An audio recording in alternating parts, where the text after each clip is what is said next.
গুলি লাগার পরে তাৎক্ষণিকভাবে কি করবেন? গুলি লাগার পরে আপনার কিছু করণীয় আছে। এই করণীয়টা যদি আপনি না জানেন, না বুঝতে পারেন, তাহলে রোগী ৩ থেকে ৫ মিনিটের ভিতরে কিন্তু মারা যেতে পারে। অবশ্যই আপনার ৩ থেকে ৫ মিনিটের ভিতরে আপনার রক্ত পড়াটা খুব দ্রুত বন্ধ করতে হবে। ৩ থেকে ৫ মিনিটের ভিতরে যদি আপনি রক্ত পড়া বন্ধ না করেন, তাহলে কিন্তু রোগী তাৎক্ষণিকভাবে মারা যেতে পারে। তাই কিভাবে আপনি রক্ত পড়াটা বন্ধ করবেন, আজকের ভিডিওটি একটু বড় হলেও অবশ্যই ভিডিওটি সম্পূর্ণ দেখার চেষ্টা করবেন। প্রথম অবস্থায় আপনার করণীয় থাকবে কিভাবে আপনি রক্ত পড়াটা বন্ধ করবেন, কি দিয়ে রক্ত পড়াটা বন্ধ করবেন। গুলি লাগার স্থানটিতে অবশ্যই আপনার ছিদ্রটাকে আটকে দিতে হবে। এজন্য অবশ্যই আপনার হেমোস্ট্যাটিক ড্রেসিং, এটা বিশেষ করে হসপিটালে ব্যবহার করা হয়ে থাকে। এটা বিশেষ করে আমরা হসপিটালে ব্যবহার করে থাকি। আর এটা যদি আপনি হাতের কাছে পেয়ে যান তাহলে তো আলহামদুলিল্লাহ ভালো। আর যদি একান্ত নাই পেয়ে যান তাহলে আপনাকে ৩টি সমাধান বলে দিচ্ছি। এভাবে ৩টি উপায় আমি আপনাকে বলার চেষ্টা করতেছি। এই ৩টি উপায়ে আপনি রক্তক্ষরণটা খুব দ্রুত বন্ধ করতে পারবেন। ১ নাম্বারটা হলো সার্জিক্যাল গজ। এই সার্জিক্যাল গজটা আপনি আপনার নিকটস্থ যে কোনো ফার্মেসিতে কিন্তু পেয়ে যাবেন। এই সার্জিক্যাল গজ আপনি সেই গুলি লাগার স্থানটিতে আপনি ঢুকিয়ে দিবেন, দেখবেন তাৎক্ষণিক আপনার রক্ত পড়াটা বন্ধ হয়ে যাচ্ছে। ২ নাম্বার অপশনটি হলো আপনি যে কোনো একটি পরিষ্কার কাপড় দিয়ে এই রক্ত পড়াটা কিন্তু খুব দ্রুত বন্ধ করতে পারেন। ৩ নাম্বার যে অপশনটি আছে সেটা হলো মেয়েদের ট্যাম্পন। পিরিয়ডের সময় বিশেষ করে ট্যাম্পন ব্যবহার করে থাকে। এই ট্যাম্পনটি আপনার সেই যে স্থানটিতে গুলি লেগেছে সেই স্থানটিতে কিন্তু একদম ট্যাম্পনটাই কিন্তু সম্পূর্ণ গুলির মতো আপনার ভিতরে ঢুকে যাওয়ার সম্ভাবনা থাকবে এবং তাৎক্ষণিকভাবে আপনার রক্ত পড়াটা বন্ধ হওয়ার সম্ভাবনা থাকবে। আর এই ট্যাম্পনটি আপনার গুলির ভিতরে, মানে গুলি যেখানে লাগিয়েছে সেই ছিদ্রের ভিতরে ট্যাম্পনটি সঠিকভাবে ঢুকে যায়। ঢুকে যাওয়ার পরবর্তীতে এই ট্যাম্পনটি সম্পূর্ণ রক্ত চুষে নেওয়ার ফলে সেই ট্যাম্পনটি আপনার ফুলে ওঠে সেই জায়গাটা সম্পূর্ণ, মানে স্থানটিতে পরিপূর্ণ হয়ে যায়, যার কারণে রক্ত পড়াটা খুব দ্রুত বন্ধ হয়ে যায়। রক্তক্ষরণ তারপরে যদি একান্ত বন্ধ না হয় সেক্ষেত্রে অবশ্যই আপনি ২-৩টি ট্যাম্পন ব্যবহার করতে পারেন।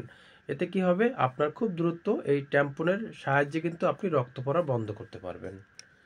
এই ৩টি বিকল্প পদ্ধতি আপনাকে আমি বলে দিলাম। এই ৩টি বিকল্প পদ্ধতি যদি আপনি ব্যবহার করতে পারেন তাহলে আপনার খুব দ্রুত রক্ত পড়া আপনি বন্ধ করতে পারবেন। এর পরবর্তী কাজটা হলো আপনার যে স্থানটিতে গুলি লেগেছে সেই স্থানটিতে ২ হাত দিয়ে চাপ প্রয়োগ করা। ঠিক এভাবে চাপ প্রয়োগ করা, যাতে সেই স্থানটিতে এবং গুলি লাগার স্থানটিতে যদি আপনি কিছু পরিমাণ চাপ প্রয়োগ করেন সেই জায়গাটা কিন্তু খুব দ্রুত রক্ত পড়া কিন্তু বন্ধ হওয়ার সম্ভাবনা বেশি থাকে। কিছু ক্ষেত্রে কিন্তু আপনার রক্ত পড়া বন্ধ করতে পারেন যদি হাতের কাছে একান্ত যদি আপনি না পেয়ে যান। যেমন বাচ্চাদের ডায়াপার, যেটা আপনার বিশেষ করে টয়লেটের ক্ষেত্রে ব্যবহার করা হয়ে থাকে, প্রস্রাব করে সেই ক্ষেত্রে ব্যবহার করা হয়ে থাকে। এই ডায়াপারটা আপনি ব্যবহার করতে পারেন সেই রক্ত পড়া বন্ধের ক্ষেত্রে। এছাড়া আপনার মেয়েরা বিশেষ করে স্যানিটারি ন্যাপকিন ব্যবহার করে থাকেন, সেক্ষেত্রেও কিন্তু আপনি এই স্যানিটারি ন্যাপকিন ব্যবহার করতে পারেন, সেক্ষেত্রেও খুব দ্রুত রক্ত পড়া বন্ধ হতে পারে।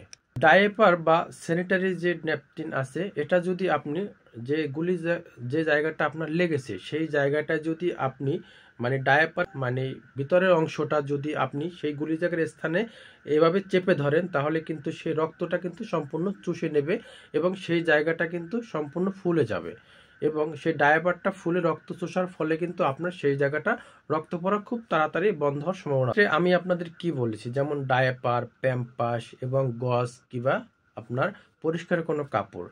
এছাড়াও আপনার যদি যে কোনো স্থানে যদি গুলি লাগে সেই স্থানটিতে আপনি ঠিক এভাবে আপনি চেপে ধরবেন। আপনার গুলির স্থানটিতে এখানে, আর আপনি এখানে চেপে ধরবেন গুলির স্থানটি, তাহলে দেখবেন খুব দ্রুত আরও রক্ত পড়া বন্ধ হতে সাহায্য করবে। ওখানে চাপ সৃষ্টি করলে রক্ত পড়াটা আরও বেশি বন্ধ হওয়ার সম্ভাবনা বেশি থাকবে।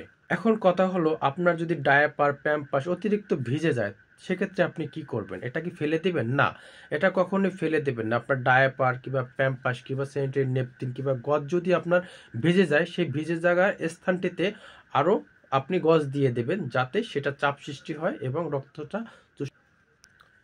তবে সবচেয়ে বেশি গুরুত্ব দিবেন যে আপনার গুলিটা বের হয়ে গেছে না গুলিটা ভিতরে আছে, এটার দিকে একটু নজর রাখবেন। যদি গুলিটা ভিতরে থেকে থাকে সেই একই নিয়মে আপনি বন্ধ করতে পারবেন। এবং আপনার যদি গুলিটা যদি ভিতরে থেকেও যায় কিংবা বাহির হয়ে যায়, সেক্ষেত্রে কিন্তু একই সিস্টেমে আপনি রক্ত পড়া অবশ্যই আপনার বন্ধ করতে হবে।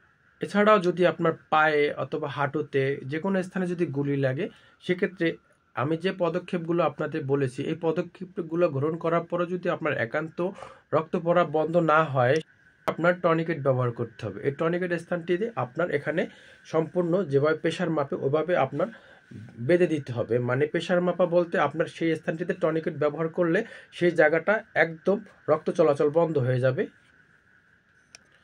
আর এই টনিকেটটা কিন্তু আপনি যে কোনো ফার্মেসিতে আপনার আশেপাশে পেয়ে যাবেন। এটা 120 টাকা কি 130 টাকা নিতে পারে। এটা আপনারা অগ্রিম বাসায় রেখেও দিতে পারেন, কারণ আপনার যে কোনো স্থান থেকে রক্ত পড়লে কিংবা রক্ত বের হলে এটা টনিকেট আপনি যে কোনো সময় ব্যবহার করতে পারেন। যে কোনো স্থানে আপনার যেখানে গুলি লেগেছে কিংবা যেখানে স্থানটিতে অতিরিক্ত কেটে গেছে তার উপরের অংশে আপনি এই টনিকেটটা ব্যবহার করবেন, দেখবেন তাৎক্ষণিক আপনার রক্ত পড়াটা বন্ধ হয়ে গেছে। যে কাজগুলো আপনাদের আমি বলে দিলাম, এটা হলো আপনার গুলি লাগার প্রাথমিক ট্রিটমেন্ট।